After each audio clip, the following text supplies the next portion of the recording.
नमस्कार दोस्तों, आज मैं आपको कार्तिक के 11 व्रत की कहानी सुनाने जा रही हूँ। प्रेम से बोलिए 11 माता की जय हो, विष्णु भगवान की जय हो, कार्तिक मास की जय हो। एक समय की बात है, एक नगर में एक राजा राज्य करता था। वह बहुत ही धार्मिक प्रवृत्ति का था। उस राजा को समय आने पर 2 कन्याओं का जन्म हुआ। राजा की छोटी बेटी भी अपने पिता के तरह ही धार्मिक थी। वह नियम धर्म से रहती थी। साथ ही वह बचपन से ही 11 का व्रत भी करने लगी। 11 माता की कृपा से राजा की छोटी बेटी लोकप्रिय हो गई। उसकी हर तरफ प्रशंसा होती रहती थी। यह सब देखकर राजा की बड़ी बेटी को बड़ा ईर्ष्या होता था। वह अपने बहन से जलती रहती थी। एक बार की बात है, पड़ोसी राजा का बेटा बड़ी बेटी को देखने आया, लेकिन उसे बड़ी बेटी की जगह छोटी बेटी पसंद आ गई।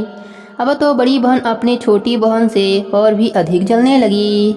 वह अपने छोटी बहन को मारने के नए नए तरीके अपनाती है। एक बार भोजन में जहर मिलाकर उसे खिलाने की कोशिश करती है। एक बार मटके में जहरीला सांप रखकर छोटी बहन के कमरे में रख देती है।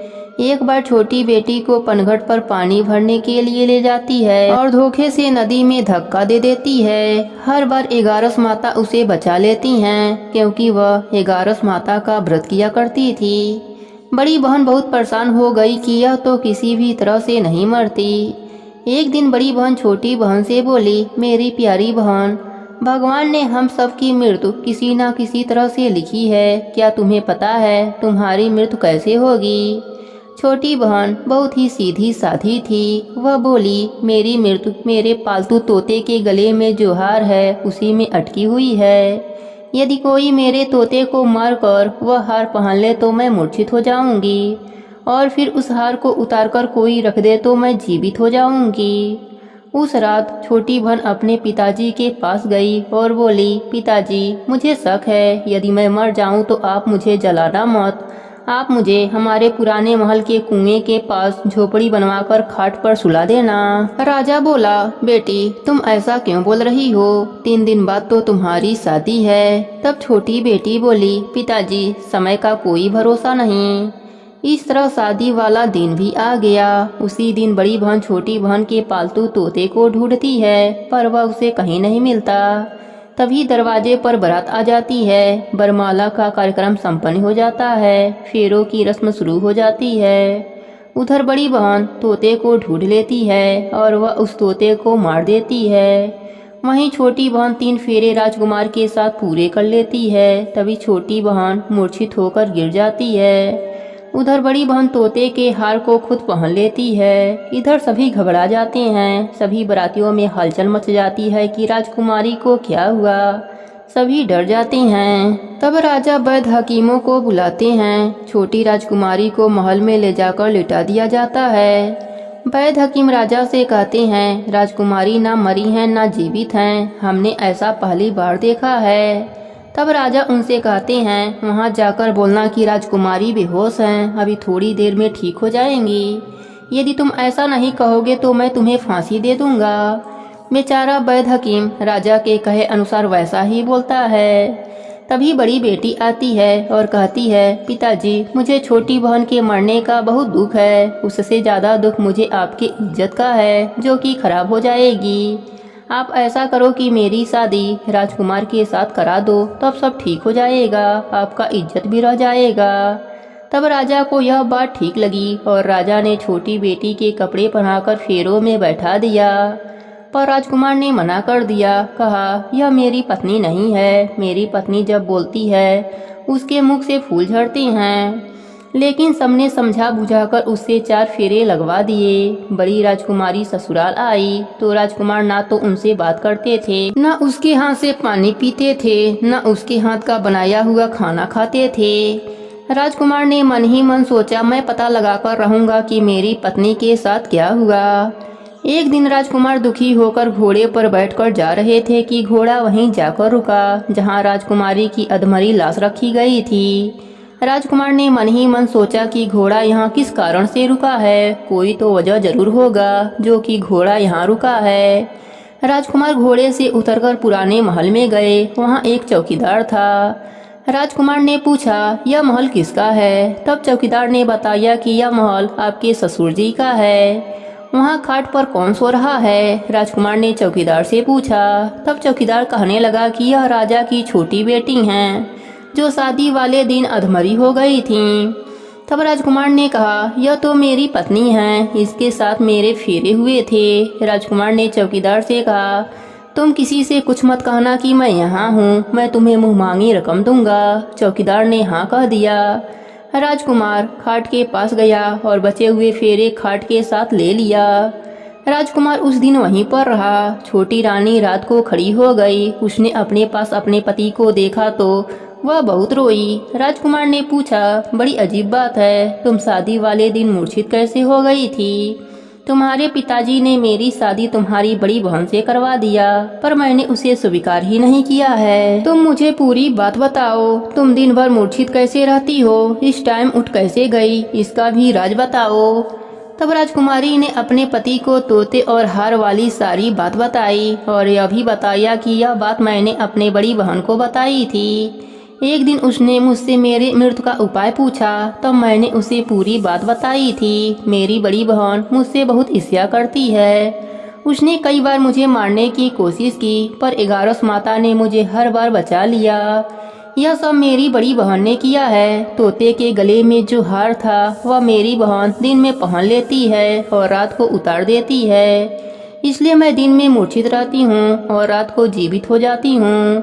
यदि वह हार मुझे वापस मिल जाए तो मैं हमेशा के लिए जीवित हो जाऊंगी। इतना सुनकर सुबह होते ही राजकुमार गुस्से से अपने महल गया और बड़ी बहन के गले से हार निकाल कर लाया और अपने पत्नी को पहना दिया। उसकी पत्नी जीवित हो गई।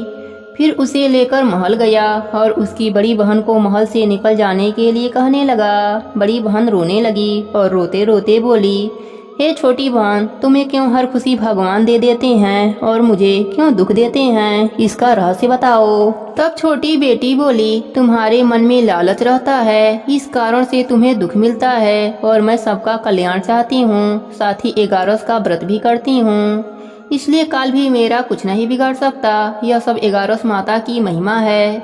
जो मेरे साथ तुमने कई अनहोनी किया पर हुआ नहीं, हर बार 11 माता ने मेरी रक्षा करी। अब बड़ी बहन की आंखें खुल गई। वह बोली, हे बहन, मुझे क्षमा कर दो, मैं कहाँ जाऊंगी? तुम मेरे लिए एक छोटा सा घर दे दो, मैं उसी में रह लूंगी। छोटी बहन को अपने बड़ी बहन पर दया आ गई। वह राजकुमार से कहकर अपने बड़ी बहन के लिए एक महल दिलवा दिया। बड़ी बहन उसी में रहने लगी। अब वह नेम धर्म से अपना दिन बिताती थी, साथ ही 11 का व्रत भी करने लगी। इधर छोटी बहन अपने पति के साथ राज सुख भोगने लगी, साथ ही दोनों जन 11 का व्रत भी करने लगे। 11 माता की कृपा से छोटी रानी को एक सुंदर सा पुत्र उत्पन्न हुआ और महल में रिद्धि सिद्धि का वास हो गया। हे 11 माता, जैसे आपने छोटी राजकुमारी पर अपनी कृपा करी, वैसे ही अपने सभी भक्तों पर अपनी कृपा बनाए रखना। कहानी अधूरी हो तो पूरी करना, पूरी हो तो मान रखना, सबके व्रत को पूर्ण करना।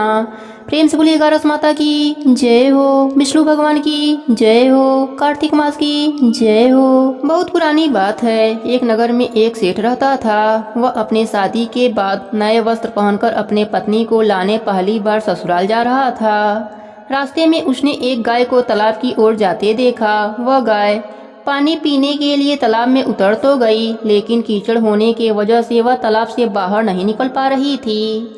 गाय ने उस आदमी को वहां से गुजरते देखा तो उसने उससे मदद मांगी, लेकिन सेठ ने कहा कि मैं नया वस्त्र पहना हूँ और मैं अपने ससुराल जा रहा हूँ। अगर मैं तुम्हारी मदद करूँगा तो मेरे कपड़े गंदे हो जाएंगे। गाय माता उदास हो गईं और वह कीचड़ में धंसती जा रही थीं। गाय ने उस सेठ को श्राप दे दिया कि अब से 8 पहर बाद तू गधा बन जाएगा। अब वह सेठ डर गया और गाय से अपने भूल के लिए क्षमा मांगने लगा, लेकिन तब तक गाय पूरी तरह पानी में डूब चुकी थी। वह सेठ पछताता हुआ उदास मन से अपने ससुराल पहुंचा। जाते ही उसने अपने पत्नी को ले जाने की रट लगा दी। सभी ने उसे बहुत आग्रह किया कि अभी तो तुम आए हो, कम से कम एक रात यहाँ रुक जाओ, लेकिन वह रुकने के लिए तैयार न हुआ। तब उसकी पत्नी ने कहा कि जब सभी लोग इतना कह रहे हैं तो आप एक दिन के लिए क्यों नहीं रुक जाते। तब उसने अपने पत्नी को गाय के श्राप वाली बात बताई। उसकी पत्नी उसी वक्त अपने मायके से विदा लेकर पति के साथ चल पड़ी। 8 पहर बाद वह आदमी गधा बन गया और पूरा दिन घर में पड़ा रहता। कुछ दिनों के बाद घर में खाने पीने के लाले पड़ गए। तब उसने अपने पत्नी से कहा कि मुझे लेकर बाहर मजदूरी करो। तब उसकी पत्नी उसे लेकर बाहर गई और नगर के राजा के वहाँ मजदूरी का काम करने लगी। उसे वहाँ बोझ उठाते देख लोगों ने कहा कि तुम्हारे पास तो गधा है, फिर तुम बोझ क्यों उठा रही हो? परंतु उसने कोई भी उत्तर नहीं दिया और अपना काम करती रही। दूर से यह सब राजा भी देख रहा था। उसने भी उसे यही कहा कि तुम्हारे पास तो गधा है, फिर तुम यह बोझ क्यों उठा रही हो? तब उसने राजा से कहा कि यह गधा नहीं है, यह मेरे पति हैं। उसने गाय के श्राप वाली पूरी बात राजा को बताई। राजा ने अपने नगर में विद्वानों और पंडितों को बुलाकर इसका उपाय पूछा। तब एक विद्वान ने बताया कि जिस किसी ने 108 एगारस का व्रत किया हो वह अपने पुण्य का फल इसे दे दे तो यह अपने असली रूप में आ सकता है। यहाँ हम आपको एगारस का अर्थ स्पष्ट कर देते हैं। 11 एकादशी व्रत रखने पर 1 एगारस पूरा होता है और 22 एकादशी का व्रत रखने पर 2 एगारस पूरा होता है। ऐसे ही जिसने 101 बार 11 एकादशी के व्रत किए हों उसके पुण्य के फल से वह आदमी अपने असली रूप में आ जाएगा। राजा ने अपने पूरे नगर में घोषणा करा दी, लेकिन किसी ने भी पूरे 101 एगारस न किए थे। कई दिन बाद उन्हें एक बुढ़िया मिली जिसने 101 एगारस पूरा कर लिया था। राजा ने उस बुढ़िया को उसका फल देने को कहा, लेकिन वह बुढ़िया 100 एगारस का फल देने को तैयार हुई, क्योंकि 1 एगारस का फल वह खुद अपने लिए रखना चाहती थी, जिससे कि उसे मोक्ष की प्राप्ति हो और वैकुंठ धाम में वास मिले। इतना कहकर उसने अपने 100 एगारस का फल उस सेठ को दे दिया। तब वह गधा से मनुष्य रूप में आ गया, लेकिन 1 एगारस कम होने के वजह से गधे की पूंछ उसके शरीर से नहीं गई। एगारस की यह महिमा देखकर वह पति पत्नी एगारस व्रत करने का निर्णय लिया। अब वह पति पत्नी दोनों मिलकर एगारस का व्रत करने लगे। 1 एगारस पूरा होते ही सेठ की पूंछ गायब हो गई और एगारस माता की कृपा से उनका घर अन्य धन से भर गया। हे एगारस माता, जैसे आपने सेठ पर अपनी कृपा करी वैसे ही अपने सभी भक्तों पर अपनी कृपा बनाए रखना। कहानी अधूरी हो तो पूरी करना, पूरी हो तो मान रखना, सबके व्रत को पूर्ण करना। प्रेम से बोलिए एगारस माता की जय हो, विष्णु भगवान की जय हो, कार्तिक मास की जय हो। एक बार एक बुढ़िया माई ने एगारस का व्रत रखा। बड़े ही भक्ति भाव से पूजा अर्चना करी। उन्हें वृद्धा अवस्था में क्या बाधा थी, वह तो अपने पुत्र पौत्रों की सुख सुविधा के लिए व्रत किया था। वह दिन भर तो मन को कठोर करके अपनी प्यास को रोके रहीं। दिन में ब्राह्मणों को मिट्टी के पात्र में भरकर पानी और ऋतुफल दान दिया।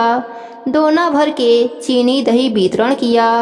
उन्हें गर्मी के कारण बहुत बेचैनी हो रही थी, इस कारण वह बहुत देर तक पानी में पड़ी रहीं, मुँह धोती रहीं।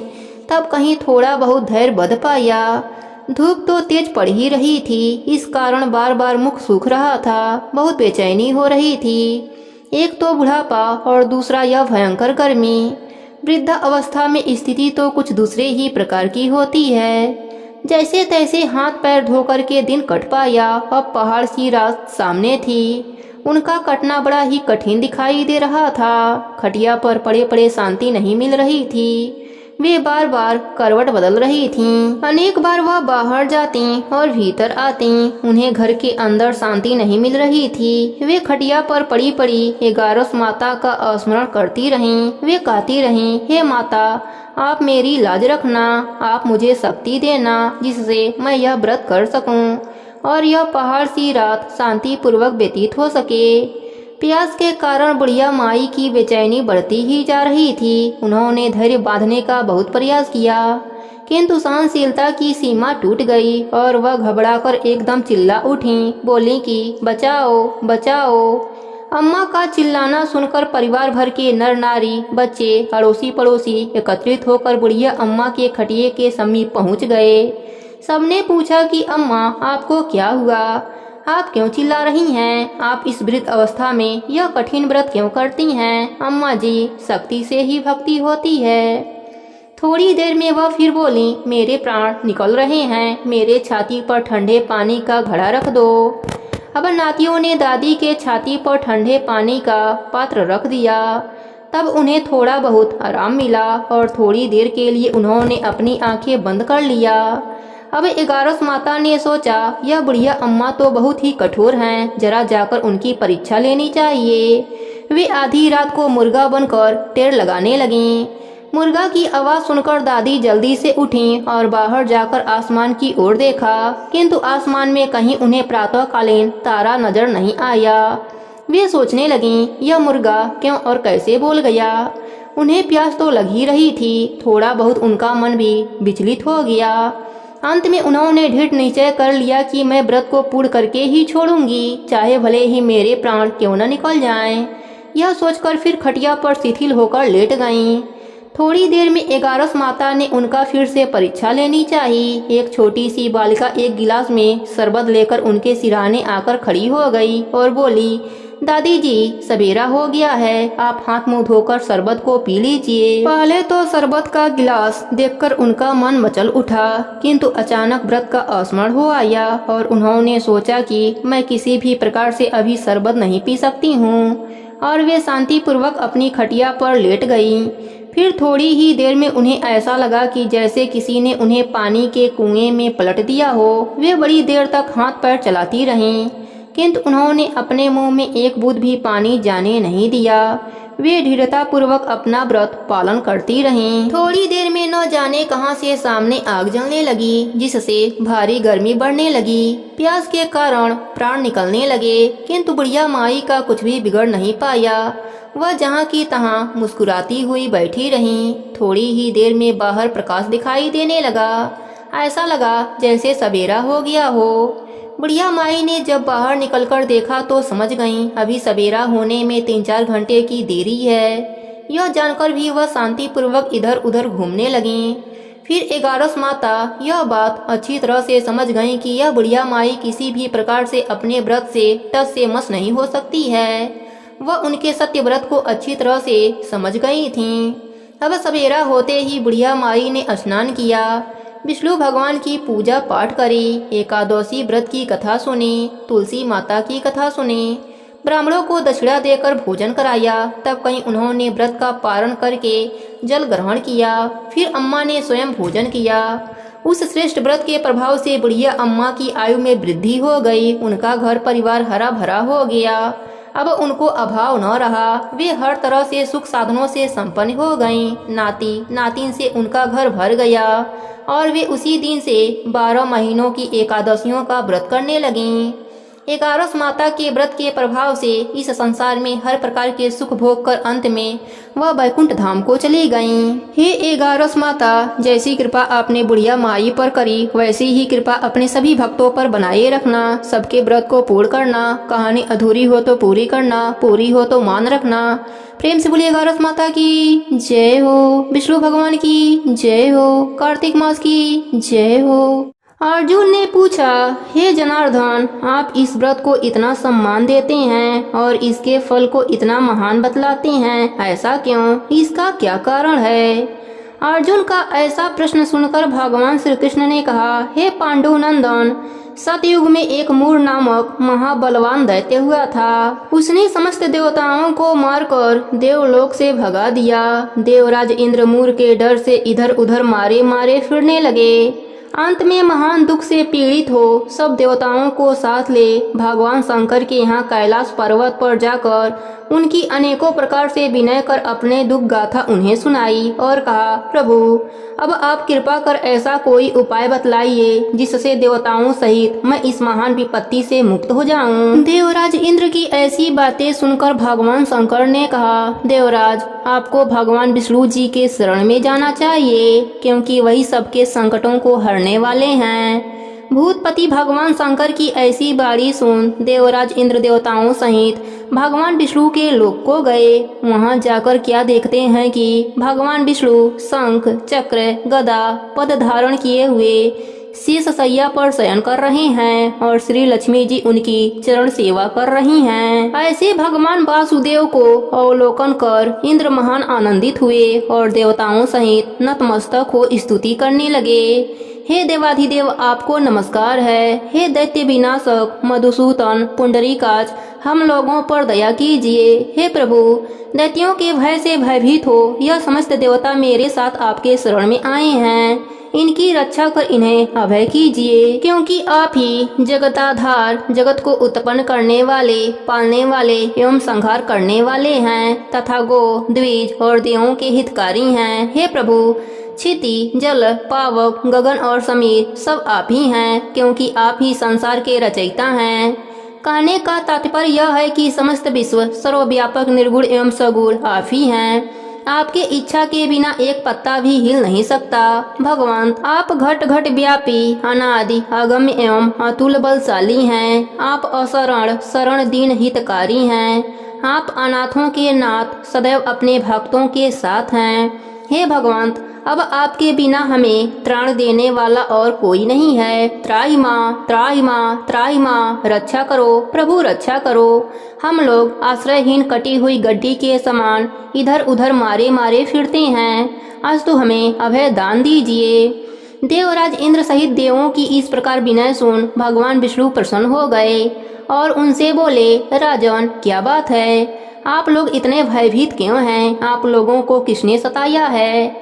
आप समस्त वृत्तांत मुझसे कहिए और भय को त्याग कर निर्भय हो जाइए। भगवान विष्णु को सदैव देख देवराज इस प्रकार कहने लगे, भगवान पूर्व काल में ब्रह्म वंशो उत्पन्न एक नाड़ी जंग नामक महाबलशाली दैत्य था और सभी देवताओं को महान कष्ट देता था। उसी का पुत्र अब जिसका नाम मूर है और जिसकी राजधानी चंद्रावती है, अपने पिता से भी महान बलवान है। अपने अनुपम बल और अलौकिक तेज के कारण संपूर्ण विश्व पर विजय कर देवताओं को देवलोक से निकाल दिया है और सभी देवताओं का स्थान स्वयं ही ग्रहण कर लिया है। भगवान इंद्र वरुण यम कुबेर सब कुछ वही है और आज व्योम पर प्रखर मार्तंग के समान त्रिलोकी को तपा रहा है। अस्तु अब आप हम सब देवताओं पर परम अनुग्रह कर उस दुर्दमनीय दैत्य का संहार कीजिए और हम शरण में आए हुए देवताओं की रक्षा कीजिए।